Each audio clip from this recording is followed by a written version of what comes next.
Olá pessoal, hoje eu trouxe aqui o Lucílio Medeiros Neto, que é médico urologista, e nós vamos dividir esse nosso papo em 3 blocos. Vamos falar da urologia para homens e mulheres, vamos falar de litíase ou de pedra nos rins e também da necessidade de fazer a pesquisa da câncer de próstata. Se não pede para esperar hoje aqui, agora, no nosso canal. Fique aqui, fique bem, fique com a gente.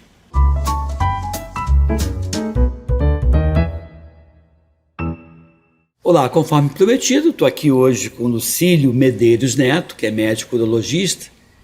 E a conversa, meu caro Lucílio, né, que já tem mais de 30 anos de formado, de prática médica, com um currículo bem interessante. Eu não vou nem falar de currículo, porque senão a gente perde tempo aqui. E as pessoas ainda acham, né, olha para o urologista e sempre atrela o urologista a quem tem próstata, né? Já estou pegando a linguagem mais moderna, né? Não só homem e mulher, porque as pessoas agora tem aí as mulheres de próstata que as pessoas estão falando, mas não, vocês tratam e têm uma ação tanto em homens quanto mulheres, né, Lucílio?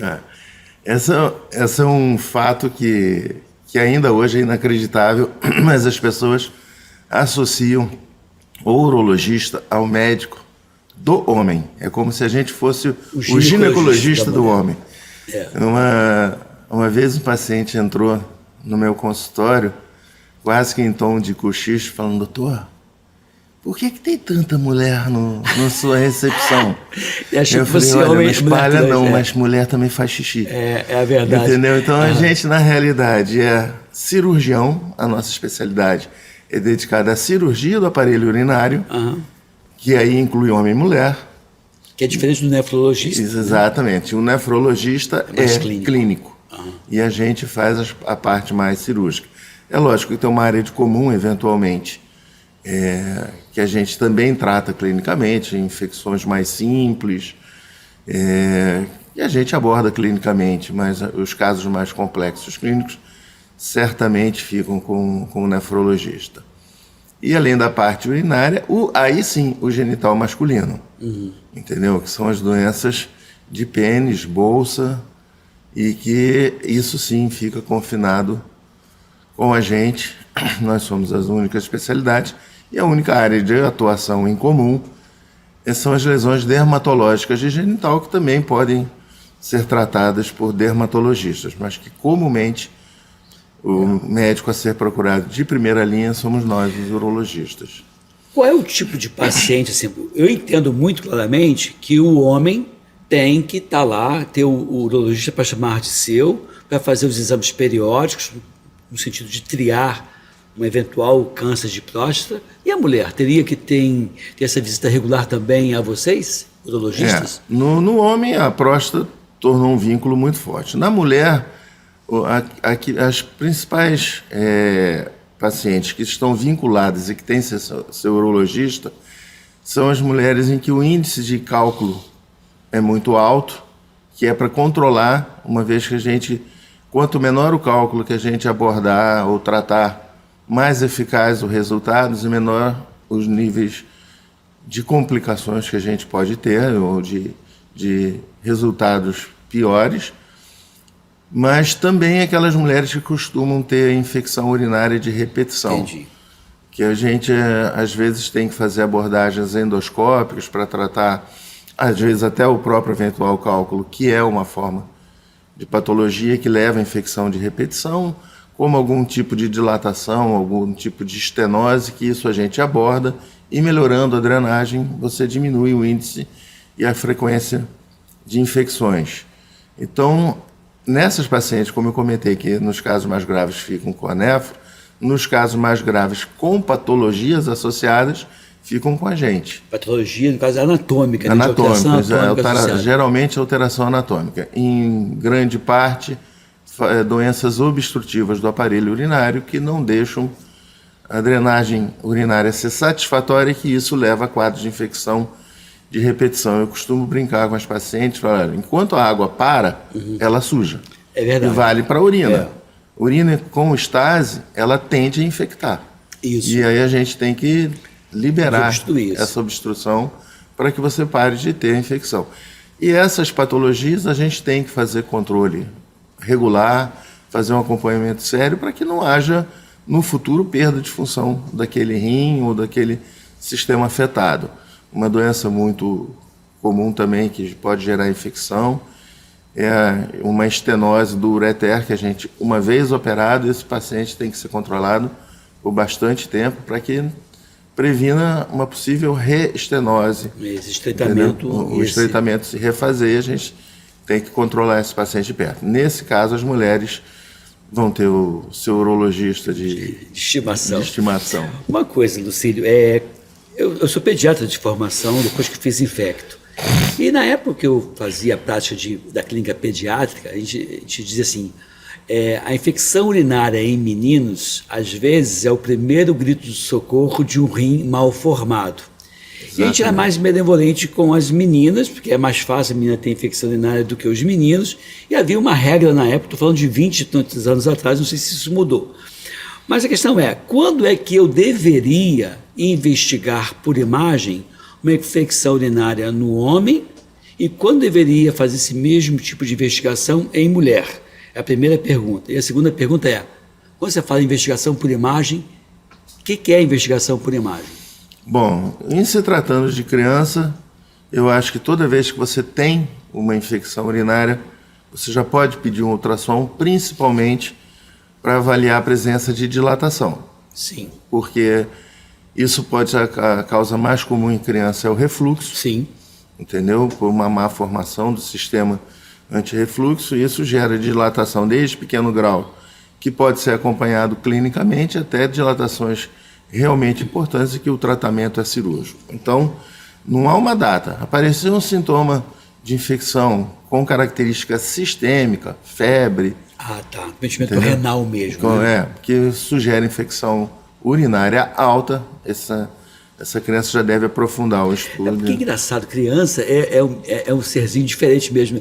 Eu lembro uma vez de uma criança, a criança ganhando peso, normal, no bebê, e a mãe disse assim, doutor, ele está com uma urina com cheiro forte, uma criança ganhando peso, saudável, sem nenhuma alteração clínica. E a moça morava em Bangu, que é um bairro muito quente do Rio de Janeiro. Eu dizia, não, vai ver que está fermentando essa fralda, está demandando trocar, então o cheiro é mais forte. A mãe tanto que insistiu, que aí eu sempre fui um médico que eu via esse feeling na mãe, pedi, não o filho da mãe, sim o feeling, né, o sentimento da mãe, e eu pedi, aí veio uma quantidade enorme de xerichacole. Eu não confiei muito no exame, repeti, e aí veio realmente confirmando a infecção urinária, e aí eu falei, agora tem que investigar. E no que eu pedi o ultrassom, a criança tinha um acometimento renal, um rim aumentado, engraçado, e sem sinal e sintoma, sem irritabilidade, ganhando peso. Então, por isso que em criança a gente acaba, nem a questão da clínica, você consegue no adulto saber se é alto ou baixo, da criança é mais difícil. Mas isso é um dado interessante. O que acontece? O ureter não é inervado, o rim não é inervado, a inervação renal se faz pela cápsula renal. Uhum. Então a distensão, quando ela é aguda, ela é extremamente sintomática. E quando é crônica? Quando ela é crônica, como ela é muito lenta, vai destruindo o rim e a cápsula vai se adaptando e não gera dor. Pois é. Então é muito comum a gente pegar paciente que a única queixa é só uma urina fétida, muita espuma. Você vai olhar e já está começando um quadro de dilatação, porque tem uma obstrução por cálculo, por estenose, e o sinal é indireto. Então, isso tem que ser ouvido. Claro. Entendeu? São duas condições não dá para negligenciar, né? Exato, que na emergências às vezes negligenciam pelo grande volume, né? E que a gente tem que ficar atento. Pode até não ser nada, Migode. Claro, você pede um exame de urina, vê um ES normal, uma cultura negativa. Nada, né? Mas, você faz um ultrassom que hoje é básico. E qualquer pessoa pode fazer, entendeu? E não encontra nada, mas ela tem como característica. Normalmente, essas pacientes são de pouca hidratação. E aí, esse é um outro ponto muito importante na urologia. Beber água quanto seria bom beber água? Quem não tem nenhuma restrição para ingerir água, qual seria o volume? A literatura fala em 2 litros a 2,5 litros. Eu gosto de estratificar um pouco mais. Eu gosto entre 2 e 3 litros. Tá? Em dias de temperatura normal.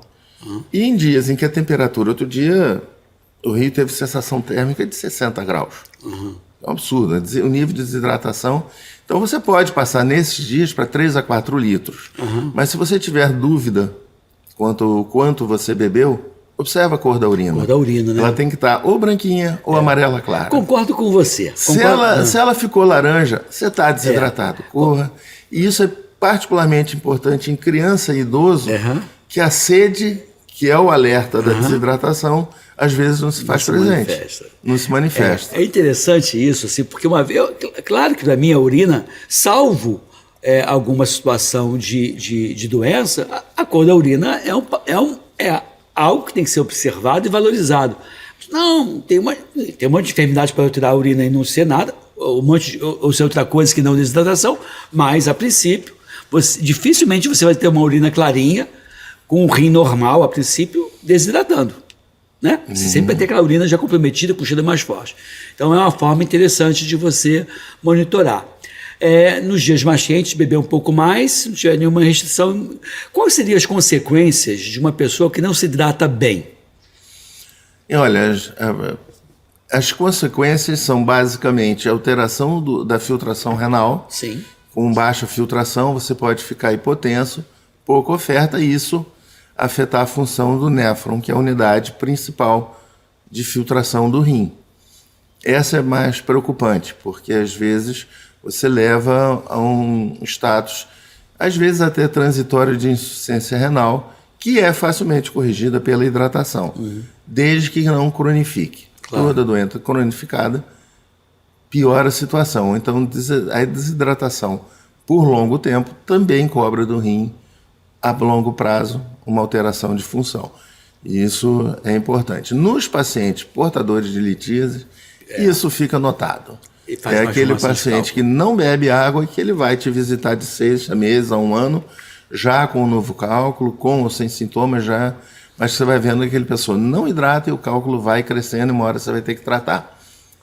E essa pessoa que não hidrata, ela não auxilia também no tratamento.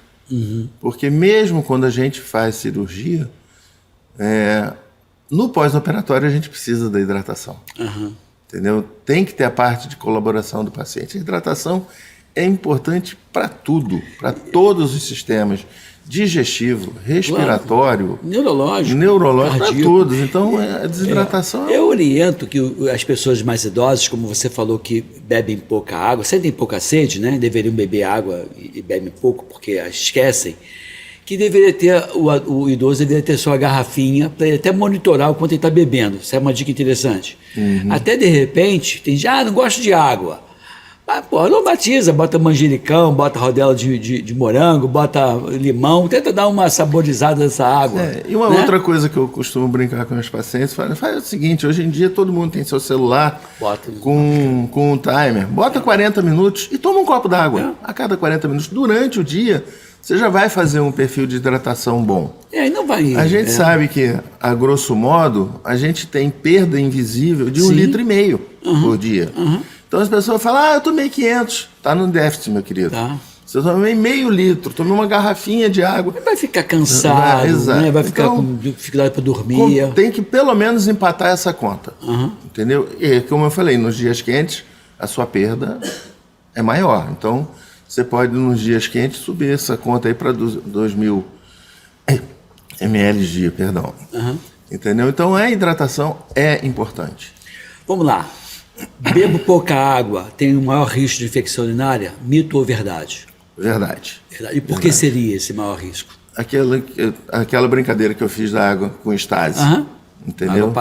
Água parada infecta com mais facilidade. Mas só a diminuição da hidratação não costuma ser causa. Geralmente tem algum gapzinho aí que vai ajudar com a desidratação. Que negócio também, né? Essa pessoa tem lá, fez uma proliferação bacteriana porque ficou parado lá e jogou fora, vai de novo, até começar a bactéria crescer naquele meio de cultura, demora um pouco mais. Né? Então eu já tive isso. E tem aquela situação de uma mulher, por exemplo, que tem aquela que a gente chama de bacteriúria assintomática ou presença de bactéria na urina que ela não tem sinais e sintomas, mas se essa mulher ficar sem urinar, aquela urina que ficou presa 12, 15 horas vai gerar. Vai gerar. E tem inclusive uma situação... Desculpe interromper. E esse é o caso mais evidente da paciente que chega com odor ruim na urina e sem um sintoma sistêmico assim, aberrante. Ela fala, doutor, tem uma ardênciazinha para urinar, mas o cheiro está insuportável. Eu acabo de urinar, meu banheiro está podre. Esse é o caso clássico da mulher, que a hidratação por si só, se ela tivesse feito, melhoraria muito a situação dela. Tem uma crítica que eu faço, eu como pediatra e como infecto, que eu agia no consultório, que diz assim, vocês estabeleceu-se que é infecção urinária, a princípio, quando tem acima de 100 mil colônias da urina da manhã. Aí eu dizia assim, geralmente você mandava colher a urina da manhã, isso em adulto. Exato. Aí eu falei, primeiro urina da manhã. Segundo jato. Primeiro urina, segundo jato, ok. Primeiro urina, segundo jato é geralmente no adulto, que não tem ainda problema de hiperplasia prostática benigna, é uma urina que ficou ali guardada às vezes 8, 9, 10 horas. Aí eu dizia, será que eu tenho a mesma interpretação para uma criança que faz xixi de 3 em 3 horas, depende de estar dormindo ou não? Eu dizia, de repente, esse 100 mil que foi estabelecido para adultos tem que ser repensado para criança. E era uma crítica que eu fazia, até cheguei a pensar acabei fazendo doutorado em outra área, da infecto, mas chegou a ser uma hora, nem sei como é que ficou isso hoje, que há muito tempo no estudo desse tema. Então, assim, o que eu quero dizer com isso? A urina mais tempo parada favorece a proliferação maior de bactérias, isso é fato. Né? E se você bebe menos água, vai menos ao banheiro e a urina fica mais tempo parada e vai aumentar o risco dessa infecção urinária. Lucílio, eu adorei conversar contigo, a gente vai para um outro bloco, né? E a gente tem 3 blocos, como eu te falei. Espero que vocês deem o seu like aqui já de imediato, né? E a gente vai conversando sobre outro assunto. Fica aqui, fique bem, fique com a gente. Eu já volto, VaptVupt.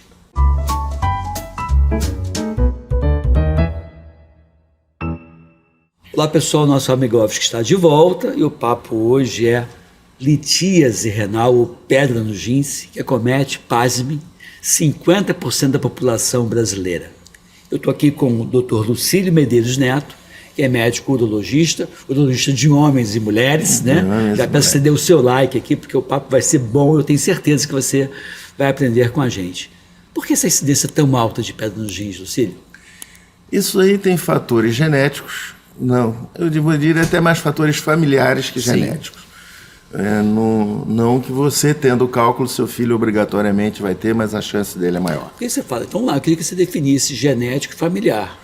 Mais genético mesmo. Que você vai receber do teu pai. Está no teu bem, está no seu gene, por exemplo, uma doença genética é diabetes.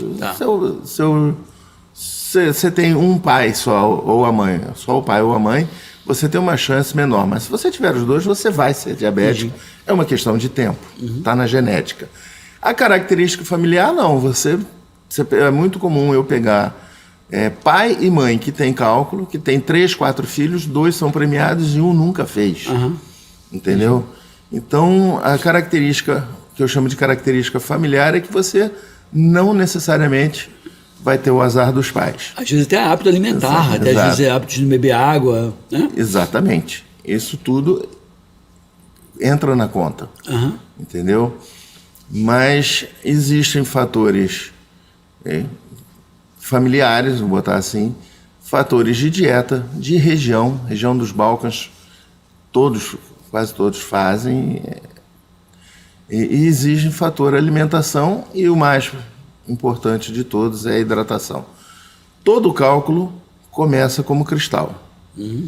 Se ele depositar e agregar, ele vira cálculo. Entendi. Se você tiver fatores protetores na urina e uma boa hidratação, você vai eliminar isso daí na forma de cristal. Isso mostra, por exemplo, que não é AS. Você ter cristais de oxalato não necessariamente é má notícia. É sinal que você está eliminando na fase de cristal, mas ele liga o alerta. Se não beber, esse cristal não vem, não aparece, vira cálculo lá em cima. O cristal vai acabar se sedimentando e formando a pedra, né? Exatamente. Todo cálculo ele é formado lá no rim. Você pode achar ele no ureter ou na bexiga, mas a formação dele é renal. Então, a anatomia do rim é um fator também importante na formação do cálculo. Alimentos que favorecem a formação de cálculos, existe ou é balela? Não, existe. Existem. O ideal é que você estude o tipo de cálculo e faça uma orientação nutricional. E aí tem dietas específicas para cálculos específicos. Mas, a grosso modo, se você evitar alimentos com altos índices de sódio, que ajuda a reter o cálcio, se você evitar processados, fast food, refrigerantes, principalmente os cola, você já reduz assim a sua chance de ter cálculo de sobremaneira. Ou seja, para o leigo, para quem nunca fez consulta, hidrata, tira o excesso de sódio das bebidas e das comidas, evita fast food e ultraprocessados, essas coisas. Exato. Aliás, o que o embutido está envolvido com embutido se o embutido fosse para o banco dos réus, ele pegaria prisão perpétua ou pena de morte, se fosse o país que permitisse isso, né? Porque, meu Deus do céu, causa problema neurológico, câncer, causa hipertensão arterial, obesidade, diabetes, aumento de colesterol e agora está descobrindo que faz cálculo também, né? Oi? Está descobrindo que faz cálculo, também. Água mineral com gás, sem gás, tem alguma influência? Olha, a água mineral vai depender do pH. Isso que eu ia perguntar também, a questão do pH alcalino ou não. A água alcalina é melhor? É melhor. Entendeu? Já a água com gás não é uma boa água para hidratação com fins de prevenção. Você pode hidratar, tirar a sede, ter prazer, mas aquilo para contar como hidratação para evitar a litise não é boa. Não é interessante. Olha só, novidade. Então, água mineral com gás, a princípio não é boa, a água mineral alcalina é melhor. Eu tenho lá em casa, eu trabalho com dupla filtração, eu tenho um filtro daqueles de paredes tradicionais, esses de elétrico, aí eu tiro a água dali e boto a água do fio de barro, que a água do fio de barro tem uma água mais alcalina, o pH mais alcalino, que passa por prata coloidal, carvão ativado, então no final fica uma água 8, 8,5, às vezes 9. Então uma água alcalina é melhor. É melhor.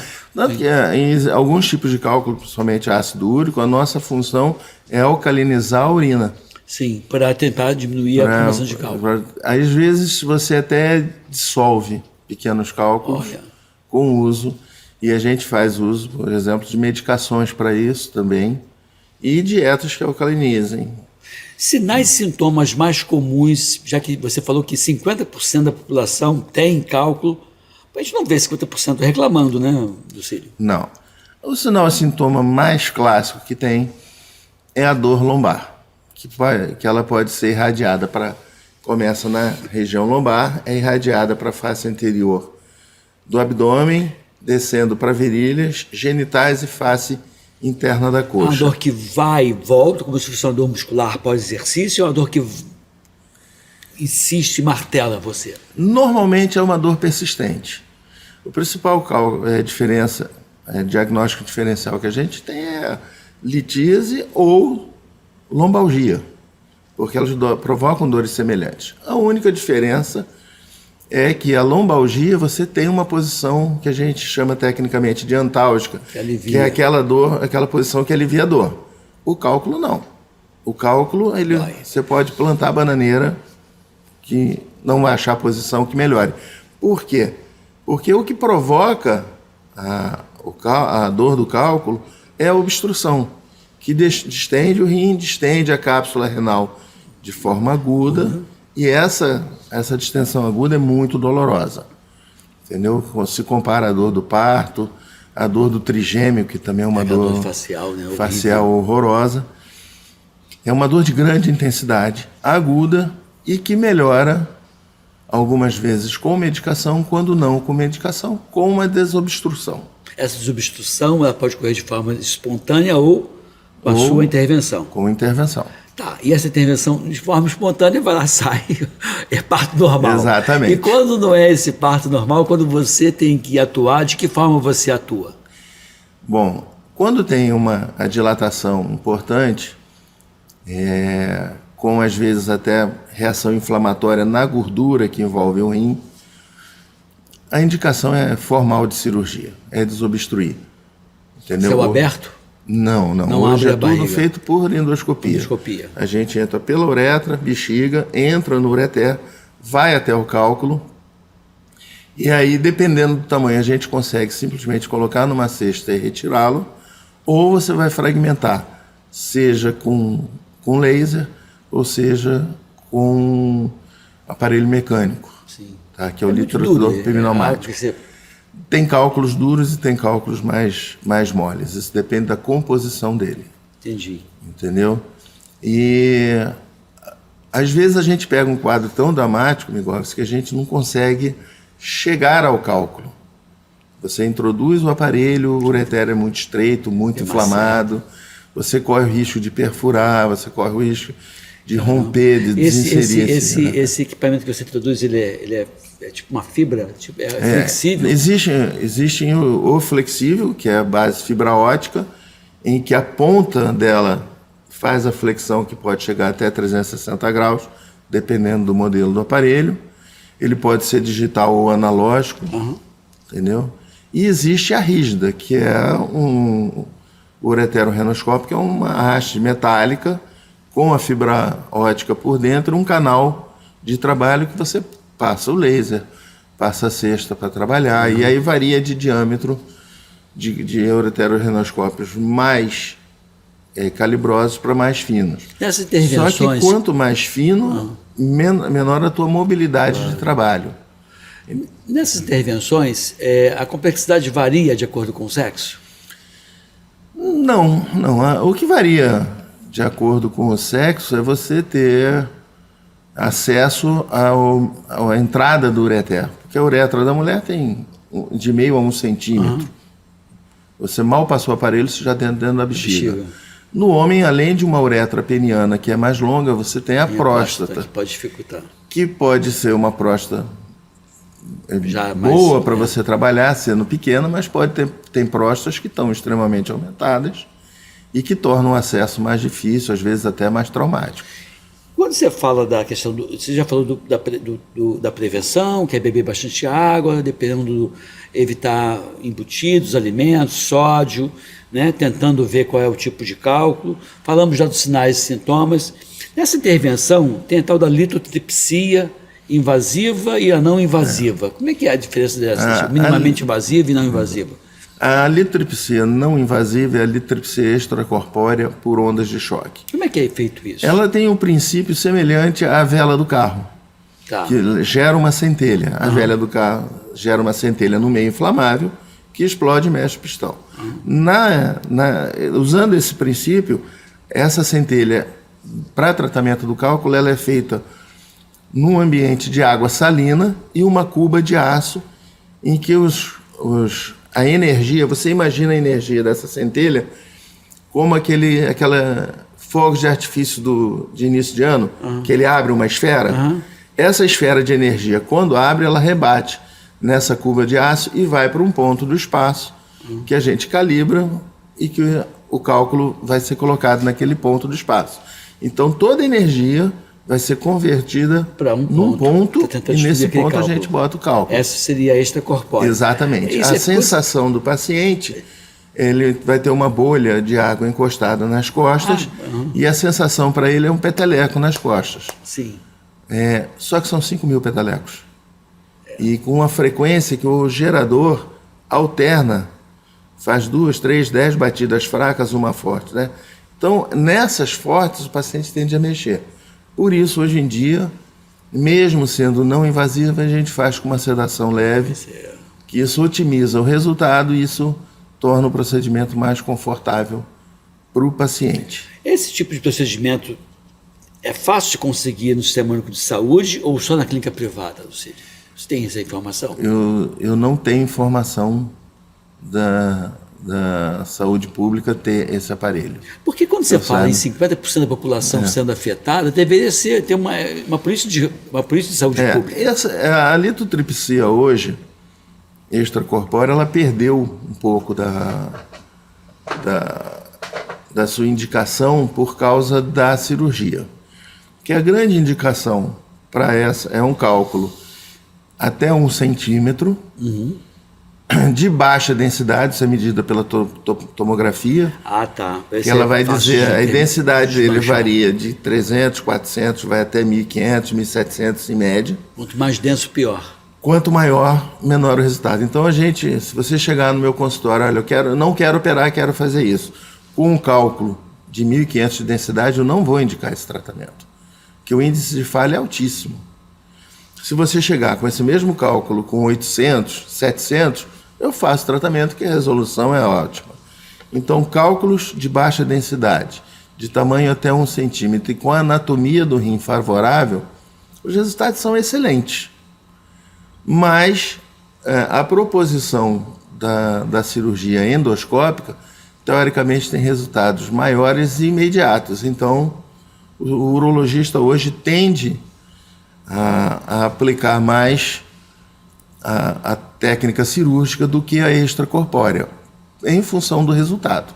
Apesar de que, em se tratando de procedimento, a litripsia extracorpórea é extremamente mais tranquilo.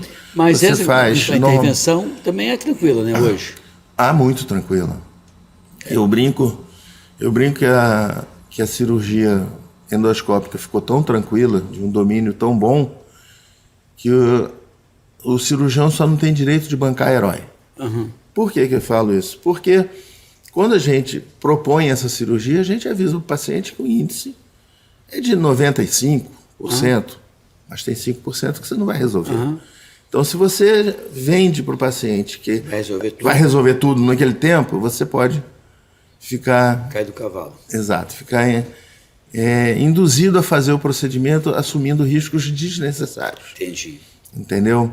O americano, por exemplo, em mais da metade dos cálculos, eles não fazem a cirurgia imediata. Ele bota um duplo J. O que é duplo J? Duplo J é um dreno que fica com uma volta no rim, desce por todo o uretério, uma volta na bexiga. O paciente vai para casa, não vê o dreno, ele é interno. Ah, tá. Então ele vai conseguir levar a vida normal. E faz uma via alternativa de drenagem desse rim. Exatamente. E aí com esse duplo J instalado ali dentro, com esse dreno instalado, a via urinária dele vai ter uma dilatação, entre aspas, fisiológica. Tá? E aí quando você volta para retirar o duplo J, você tem... Eu brinco com o paciente, olha, se eu não conseguir entrar na cirurgia, eu vou botar um duplo J. E o objetivo desse duplo J é transformar um Santa Bárbara no Rebouças. Tá. Porque no Rebouças eu entro até com caminhão para tirar pedra. Entendi. Entendeu? Entendi. Eu faço essa comparação. Por que tem? Só uma curiosidade. Uma das teorias é que o ureter ele entra em luta, ele tenta expulsar um corpo estranho, e ele entra em fadiga muscular, e aí faz um relaxamento muscular grande. O duplo J chega a aliviar a dor do paciente também? Porque não tem água, o xixi querendo passar ali, né? Exatamente. Isso a gente usa muito o duplo J com essa função em casos, por exemplo, de cálculo impactado e infecção associada. Porque quando a gente trabalha com um aparelho flexível ou rígido, a gente irriga água. E essa água vai no contrafluxo da urina. Isso cria um gradiente de pressão no rim. Se você tem uma infecção ali instalada, você pode transformar uma infecção que está localizada numa sistêmica. Claro. Então você passou o fio guia ou o duplo J e saiu pus, uma urina muito com sinal de infecção, você interrompe o procedimento e aí é o que a gente chama de esfriar o processo, ou seja, vai fazer o antibiótico, a hora que a urina estiver estéril, você reavalia. Claro. E aí você entra num segundo tempo com segurança e resolve com mais facilidade a patologia. Interessante. A gente está finalizando esse bloco e eu queria que você falasse para os nossos internautas naquela câmera 1 ali, o que você orienta para que a gente tenha menos cálculo renal? Porque assim, é muito alta a incidência, isso me preocupou, eu não sabia que era isso tudo. E o que a gente pode fazer até no âmbito de educação? Porque eu costumo dizer assim, um dos principais problemas de saúde da população brasileira é a falta de uma educação para a saúde. De que forma a educação poderia minimizar ou diminuir, pelo menos, essa incidência de 50% para 40% para 30%, no meu caso do Lucílio? Bom, como eu já falei aqui, a primeira das regras é uma palavra difícil, anota aí, pega uma caneta porque é difícil, chama-se hidratação. Com hidratação você resolve 50% dos teus problemas. Ou seja, já saímos de 50 de incidência, vai para 25, né? Entendeu? A segunda, evitar refrigerante, evitar bebidas com índice de sódio muito alto. A terceira, as embutidos e ultraprocessados. E por último, os fast foods, que são uma beleza para quem quer controlar através de dieta, uma beleza para formar cálculo. Então, se você diminuir ou zerar esses alimentos e aumentar a hidratação, sua chance de ter cálculo será infinitamente menor. Só para encerrar esse bloco, a incidência de pedra nos rins num país tropical como o nosso é maior do que em países europeus ou isso não é verdade? Não é uma verdade absoluta, apesar de que você nota uma incidência muito grande aqui dos tratamentos de cálculo na época de verão. Eu acho que as pessoas ficam muito preocupadas em ir à praia, fazer esportes ao ambiente, ar livre. Olha. Se não se hidratam adequadamente, os cálculos aparecem, Gritam se mobilizam e gritam mais. É isso aí, gente. Obrigado aí mais uma vez. Dê o seu like aqui, curta esse vídeo, tanto aqui na TV Correio da Manhã, quanto no Jornal e Correio da Manhã, né? TV, Jornal Correio da Manhã, também no nosso canal no YouTube, tá bom? É rapidinho nosso intervalo. Fique aqui, fique bem, fique com a gente. Vai e volta.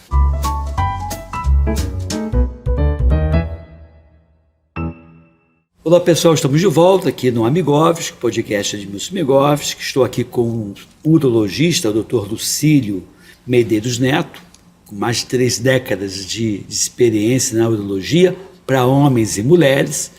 Mas nesse bloco aqui o papo vai ser câncer de próstata, que é algo muito comum no nosso meio, infelizmente com uma enorme frequência diagnosticado tardiamente. E eu já peço que você dê o seu like, porque o assunto vai esquentar, porque eu quero conversar contigo, meu caro Lucílio, sobre o câncer de próstata, sobre sinais e sintomas e o motivo pelo qual a gente deve fazer esse screening ou essa pesquisa rotineira e a partir de quando deve ser feito isso. Então a primeira pergunta é sinais e sintomas do câncer de próstata. Olha, amigo, hoje em dia com a acurácia dos exames que a gente tem, o câncer de próstata sintomático diminuiu bastante, mas basicamente são sintomas obstrutivos e sangramento. Tá? Os sintomas obstrutivos são diminuição do calibre do jato, aumento da frequência e a sensação de jato fino ou de que não completou a micção. Sim. Entendeu? Que são sintomas esses também comuns com a patologia benigna. A hiperplasia benigna, só que como a próstata, ela, por causa do câncer, ela cresce pouco, os sintomas do tumor são pouco evidentes. Já da hiperplasia, não, elas são mais intensas, elas vêm com um pouco mais de precocidade e geralmente com queixas de perda de qualidade de vida do paciente. Por conta da maior frequência, o paciente que às vezes tem urgência, tem que interromper reunião, tem que interromper filme, não consegue ir ao cinema porque tem que ir 2 vezes no banheiro, às vezes não chega a tempo e faz a gota da cueca um pouco maior do que o habitual, entendeu? Ele começa a ter constrangimentos sociais também. Sem contar que em alguns casos tem a perda da qualidade de vida no sentido de que não dorme. Vai várias vezes ao banheiro à noite e com isso o sono fica quebrado e ele está sempre cansado durante o dia. A questão da hiperplasia prostática benigna, né? É algo que se manifesta a partir de qual idade com maior frequência, Lucílio? Olha, a partir da 4ª década já começam a incidência. Tem relato familiar também ou não? Tem. Essa tem característica familiar, sim. No caso do câncer, tem uma incidência maior, é notado, cientificamente comprovado, tanto que a estratificação hoje, para pacientes sem familiares com câncer de próstata, a gente está iniciando. Com câncer de próstata, a gente está iniciando aos 45 anos. Então, a partir de 45 anos de idade, 45 independente de ter sinal ou sintoma, o homem vai no urologista para ver se tem alguma alteração. Exato. Isso para quando tem história familiar. E a história familiar é vertical. Pai e mãe é ótimo. Pai, tio, avô, né? Hoje em dia tem tanto gene que a gente não pode. É verdade. De repente eu diria pai vertical, entendeu? vertical. Porque, meu cunhado tem a viver. Não, seu cunhado não é parente. Não conta. É linhagem vertical, Tá. para cima. É tio, pai, avô. E eu queria destacar um ponto, assim, porque teve gente que perdeu o pai muito novo, e de repente, antes da incidência do câncer, ou não sabe a causa da morte. Então, nesse caso de dúvida, que ou é uma criança adotada, ou é um pai que morreu por acidente com 30 anos, você acaba perdendo essa história familiar. Né? Vale a pena começar aos 45 nesse caso. E se não tiver história nenhuma, pai... 50 anos. 50 anos de idade. Com 50 anos você começa a fazer o screening da... Tá, e o screening consiste em quê e com qual frequência? Basicamente são 3 exames. Um ultrassom, a dosagem do PSA com fração total e livre, tá. E o toque. Não tem como abrir mão do toque, né, ainda. É uma coisa assim não que dá, as pessoas não dá. falam. Eu até concordo com você. Eu tenho um amigo meu que é urologista, que é o André Tigre. Ele até contou um relato de um sujeito, um paciente que não era paciente dele, é paciente de um outro urologista que não está mais aqui entre nós, morreu, e que fazia ultrassom, fazia o PSA, tudo bem. E até que esse urologista titular acabou morrendo por alguma razão, e ele foi no André. E o André falou, mano, tem que fazer, não, mas o meu nunca fez, sempre tomou por base isso, e aí tudo isso tranquilo, e quando o André viu, era um câncer invasivo, grave, e um cara jovem, de 60 e pouquinho, atleta, cheio de vida, cheio de vigor, e ele ficou com o coração partido, tinha menos de 60 anos esse sujeito. E aí, pô, tem que fazer o toque, não tem jeito. Tem que fazer. Eu costumo brincar, a grosso modo, que se você pegar 3 métodos, cada um ofereça 33% de acurácia, você chegou só a quase a metade da sua capacidade de acurácia. E aí você vai pegar, como a narrativa do André, tem vários. Nós tivemos um paciente, na época eu era recém-saído da residência e trabalhava com o Milfon, que foi até presidente da seccional aqui do Rio. Acho que foi meu colega do Corpo de Bombeiros. Foi. Milfon é aposentado do Bombeiros. E ele me chamou. A gente estava na Urotec, eu estava começando na Urotec, eu estava fazendo litripsia. Ele me chamou e falou assim, quero ver como que você tá, seu toque. Examina esse paciente meu e vê o que você acha. Igual, você tocava, a próstata era toda perfeita. Lá em cima, no ápice, próximo à bexiga, tinha uma cabecinha de alfinete. Um nódulozinho mínimo, pequenininho. E aí eu falei, ele falou, já aprendeu. Isso não aparece no ultrassom. E o que você faria? Não apareceu no ultrassom. E de repente, o PSA não vai dar nada. E o PSA desse paciente era de 0,8. Porque é muito abaixo de 1, né? Exato. E aí ele falou, o que você faria? Eu falei, eu biopsiava. Então tá aqui, ele entrou no consultório, ele me mostrou a biópsia. A próstata tinha 15% da peça da biópsia positiva para o câncer. Caramba, e não tinha alteração. Paciente jovem, menos de 60 anos, vamos operar. Quando veio a análise da peça em parafina, ela tinha mais de 70% da próstata cometida naquele lobo. Gente. Então era uma doença que se mostrava que era muito mais agressiva do que se mostrava através dos exames iniciais. Se esse paciente tivesse aberto mão de fazer o toque, ele iria morrer. Ele está vivo até hoje. Isso já tem. Eu saí da residência tem 25 anos. Caramba, então que relato. É um relato assim, você fala, mas isso pode ser anedótico. Sim. Aquela história do percentual, né? 100%. Você fala, sei tem 98%, mas se você ficar nos 2%, para você é 100%. E cá entre nós, vai lá, é rápido, né? O toque de hoje é 5 segundos, 10 segundos. Muito rápido.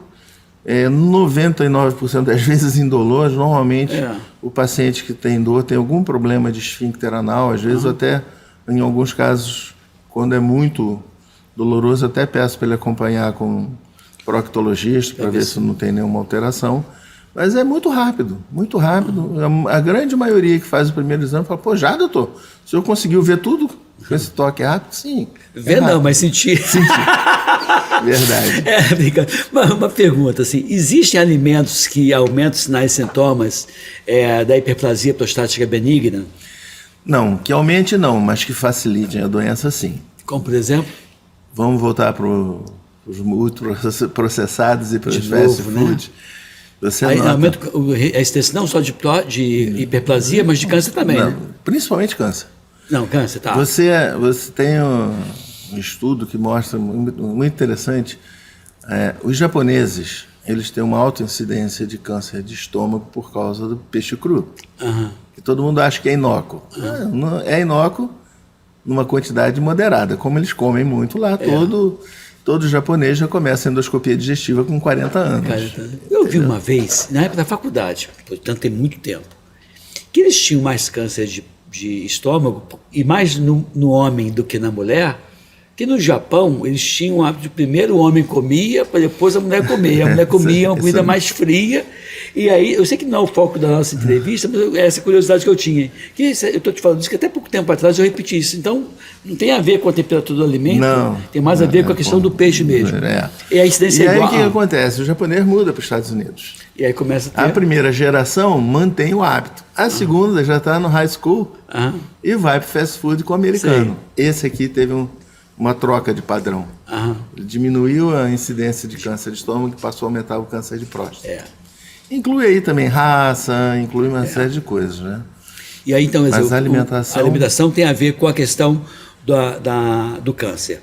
Alguma bebida que pudesse piorar os sinais e sintomas da hiperplasia prostática benigna, a sensação de...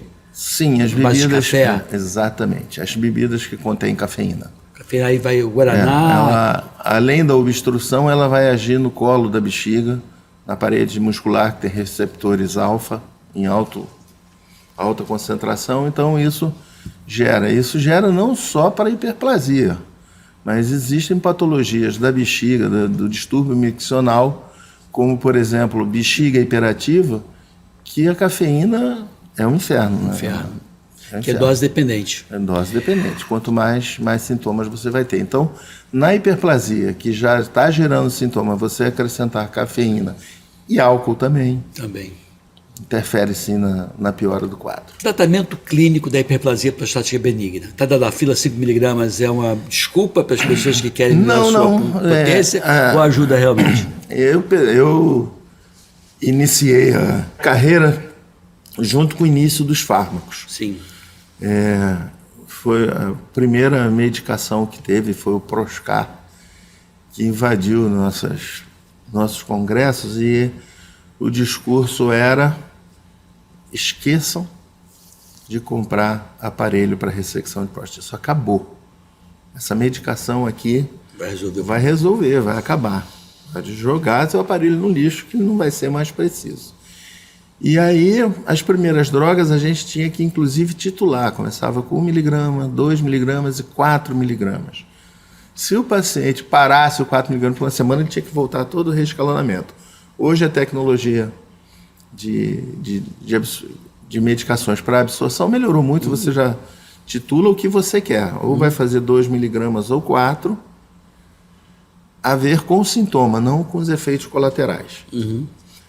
Então, no começo, era uma droga que ela agia na conversão da testosterona, da empreendedrotestosterona, que são duas substâncias que provocam o aumento da próstata, e essa não fazendo essa conversão, a próstata ia murchando, e ao diminuir o tamanho, você voltava a urinar bem. Outra medicação que entrou no mercado depois foram os alfa-bloqueadores, que agem no colo da bexiga e na cápsula da próstata, melhorando o fluxo. E depois vieram as associações. Você tem uma droga que diminui e tem uma droga que melhora o fluxo. Por que não junta os dois? Juntou-se os dois e tivemos resultados ainda melhores. Depois veio o advento do inibidor de PDE5 para a disfunção erétil, que começou com o Viagra, numa pesquisa para hipertensão arterial. Não funcionou para hipertensão arterial, o doutor parou e falou: doutor, quero voltar, aquela medicação. Opa, descobri uma droga. E aí, alterando as moléculas, chegaram a sildenafila, a tadalafila, e a tadalafila, pelo tempo de ação, começou a ser um pouco mais adotada, porque gerava menos constrangimento. Entendeu? E aí, nesse meio tempo, descobriu-se que com 5mg de uso diário você conseguia uma boa performance sexual sem dosagens altas e que melhorava a condição de circulação do paciente. Imagina sua veia como um tubo de PVC que tem 2 camadas musculares e um carpete dentro, que a gente chama de endotélio. É ali que gruda a gordura que vai obstruir a artéria. E a tadalafila, ela teoricamente melhora a condição desse endotélio, desse carpete que fica revestindo a parte interna do vaso e não deixa ter aderência. Então, quando eles começaram a usar, até o argumento de que diminuía a incidência de infarto foi usada. E parece que, não sei se chega a ser impactante, mas tem alguma melhora. E aí a gente passou a usar com regularidade. E o paciente que passou a usar junto com o tratamento da próstata começou a falar, opa, quando eu juntei os dois, melhorou ainda mais o fluxo. Então hoje está cada vez mais comum você, neurologista, ele fazer uma medicação que melhora o fluxo junto com a tadalafila. Melhora a performance de ereção, melhora a performance sexual e passou a ter mais uso, mais aderência a esse tratamento. Mas ainda é uma coisa nova. Isso aí precisa da prova do tempo, né? Uma vez que você diagnosticou o câncer de próstata, qual é o segundo passo? O segundo passo é ver a extensão de doença. É você fazer o que a gente chama de estadiamento. É saber se a doença está confinada à próstata ou se já tem sinais de doença fora da próstata. Tá? Quando você tem um estadiamento bem feito, você já está autorizado a adotar uma das centenas de condutas que tem. Centenas, pode ser cirurgia, às vezes se for só localizada a cirurgia. Não, a cirurgia hoje ela expandiu. Quando eu comecei a assistir às cirurgias de câncer de próstata, a primeira coisa que a gente fazia era tirar os linfonodos e entregava para o patologista. Se viesse linfonodo positivo, a gente interrompia a cirurgia, porque já considerava doença à distância, já não tem mais indicação de tirar a próstata, que você não vai mais curar o paciente, ainda vai deixar ele com risco de impotência e incontinência. Isso é importante falar agora. Impotência e incontinência são características de tratamento cirúrgico do câncer de próstata, em que você tira a próstata e a vesícula seminal em bloco e, entre aspas, faz uma ligação direta de uretra com a bexiga. Aí você pode ter impotência e incontinência.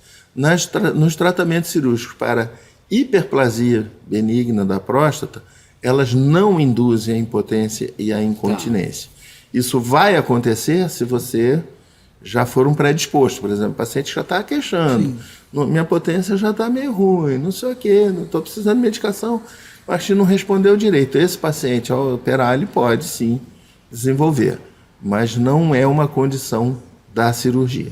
Essas abordagens para doença benigna, cirúrgicas, não induzem a impotência. A incontinência pode ser, mas é por característica técnica da cirurgia. Entendi. Entendeu? Então, assim, já está encerrando o nosso terceiro e último bloco, foi de câncer de próstata. Eu queria que, em resumo, né, não esperar sinais e sintomas de câncer tardiamente. O rastreio para acima de 45 anos, quem tem história familiar. Independente de sintoma, comece. Com 45 anos, se você tem parente. Aí vai PSA, ultrassom e toque. PSA, ultrassom e toque. Acima de 50, se você não tem, independente de sintoma, começa o rastreamento e também PSA, ultrassom e toque. Não abra mão do toque. Existe uma métrica para avaliação de risco de câncer, que é a evolução do PSA. Outro dia apareceu um senhor falando na internet que só o PSA, a curva do PSA basta. Não, ela é mais um fator de análise.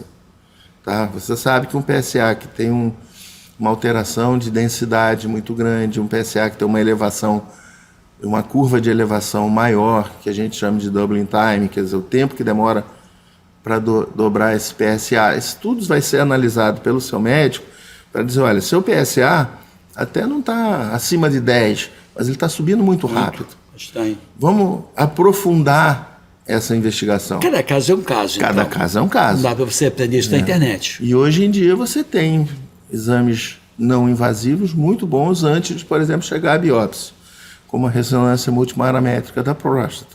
Como é que é essa ressonância? É uma ressonância que foca em alteração das camadas da próstata, porque a próstata tem a zona periférica, que é posterior, e que ali tem a maior incidência do câncer, por isso o toque ser importante. Uhum.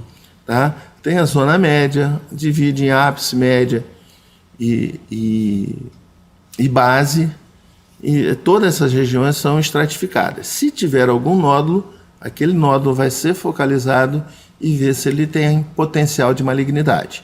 E aí existe uma classificação chamada de PIRADS, que vai até 5, e você vai trabalhar com essa classificação para cada caso. De forma alguma hoje,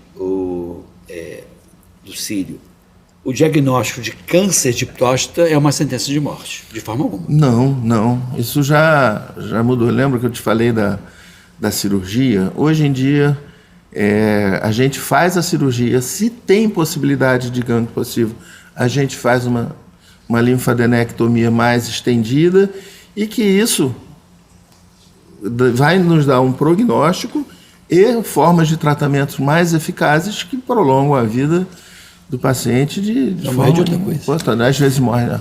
Lucílio, Boa obrigado, parte morre de outra patologia que não o câncer. Foi um ótimo bater papo com você, aprendi bastante, espero que a nossa audiência também.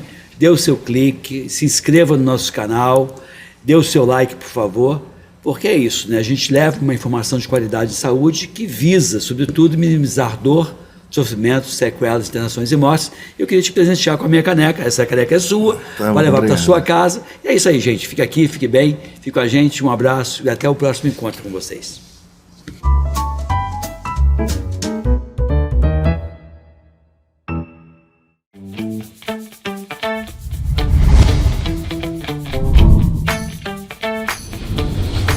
TVC, a TV do Correio da Manhã.